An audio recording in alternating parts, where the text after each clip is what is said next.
All right, so since JackBoys 2 has been out for a couple of days now, I want to give y'all my thoughts on the project and how this is a solid, if not better, compilation than the first one. Okay, so JackBoys 2. Now, y'all remember the first JackBoys when it came out? It was cool. I thought it was kind of short, almost like an EP, but you know, it had its records on there. And now you have Travis Scott along with Don Toliver yet again. You got Sofago, you got Shaq West, you got Willie the Sensei. I went into it with not the highest of expectations because you know these compilation albums, they can be hit or miss depending on, I guess, whatever creative flow that they all are in. But I'm gonna be honest with you, they all mesh really well on this project, and it didn't feel like a Travis Scott solo album because on certain parts of the project he allowed, you know, everybody to do their own thing. All right, so let's talk about the production. Now there are a lot of producers on this project. But you know, if you dealing with a Travis Scott project, you're gonna get top-notch production, top-notch engineering. Everything's gonna sound concise.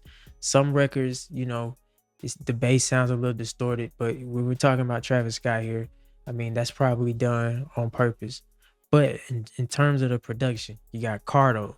Cardo got wings. Everybody know who Cardo is. Cardo been putting in work since the blog days. But of course, you know you got your usual suspects, T minus, Filthy's on here. And Tay Keith, listen, bro. Tay Keith produced Florida Flow on this project. And let me tell you, bro, this is probably one of the hardest beats that I've heard from Tay Keith. And y'all know Tay Keith, he got a lot of heat out there. But this track he produced right here, my goodness. All right, so let's get into the rapping. Now, if you showed up to this project looking for bars, this ain't the place for it. You can go and listen to the clips. Go listen to that project, which is amazing. I did a review on that. Go listen to that if that's what you're looking for. This right here is not really about the bars. It's more so about the emotion. It's more so about the feeling. It's more so about the vibe.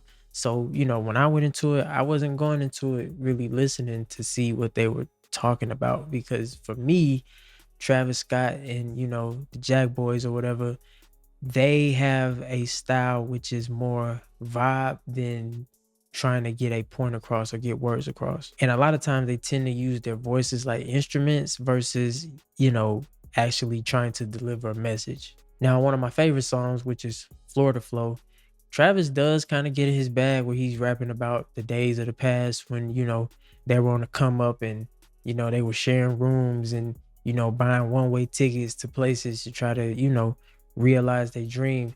And that was kind of dope because you don't really hear Travis get that introspective on his projects. The most introspective I've probably heard Travis Scott on the album is probably Al Farrell. But on this one, well, on this song in particular, he's like just talking about the old days. And I think it's dope when he get in that bag because he don't really go there a lot. But just hearing him describe how it was for him and the homies coming up, how they used to have to scrape together change to get something to eat, and how, you know, back in the day, people used to front on them. And that's any successful person's story, right? They're not going to believe in the beginning, but to hear him tell that story on Florida Flow was real dope. So let's get into some of my favorite tracks for the project. Off the rip, MM3, Sofago. I ain't gonna lie, I was asleep. You know, when you get older, your musical palette is usually set in stone by a certain age. So I'm not taking in new artists all the time, but whoever Sofago is, I'm definitely listening now. Bro, that MM3 record is crazy. Of course, it was produced by Cardo. Like, again, Cardo, more heat. But Sofago did exactly what he had to do on this project. Now, he only had, I think, 2 features on here. But each time that he showed up, he owned the track. And coming from somebody that doesn't really listen to like a lot of the younger artists that's coming up, that's how you get somebody's attention, right? Because I had no idea who it was, but it made me go to the credits and see like, oh, okay, so Fago, I'm late, I'm asleep. Because bro going in, and it ain't necessarily like he's saying like the most prolific bars, but he's doing what he needs to do to the beat. Again, he's using his voice as an instrument versus trying to get a message across. Another reason I like MM3 because it samples Ski Mask from Project Pat. If y'all know the Project Pat album, the song Ski Mask over my club, paper because a house because I'm real. It's a house called Glock 9 with no love. But again, a dope record, probably the illest record on this project. Some more of my favorites are like 2000 Excursion. I love that beat. Kick Out. I know a lot of people was complaining because there was like 21 Savage ad libs, but I ain't seen nothing wrong with it. I thought it was cool. I love the beat. Travis did his thing on there. The song Contest is dope as well. Of course, Sofago is on that one, and he did his thing. Him and Travis going back and forth. I love that record. And Florida Flow. Listen, I had Florida Flow on repeat. When it came on, like I ran it back because I'm just like, bro, for one, the beat is crazy. Travis is in his introspective storytelling bag. Kodak shows up on the record. He does what he's supposed to do. And I don't know, man. It's just one of them records. You know, I can't really explain it. Everybody did what they had to do. And I love that record. So in conclusion, is this better than JackBoys 1? Absolutely. Absolutely.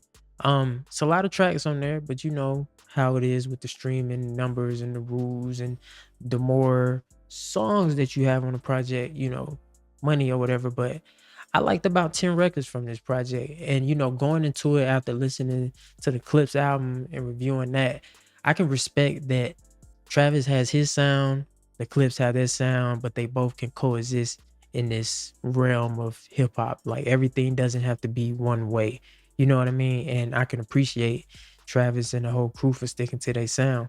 But it's absolutely a worthy follow-up to, you know, the first Jack Boys. They gave you more. And I felt like on this project, Travis kind of took a step back. He allowed his group members, not group members, but you know what I mean? He allowed his label mates to go in and do exactly what they need to do. Sofago is the MVP though in this one. I'm sorry.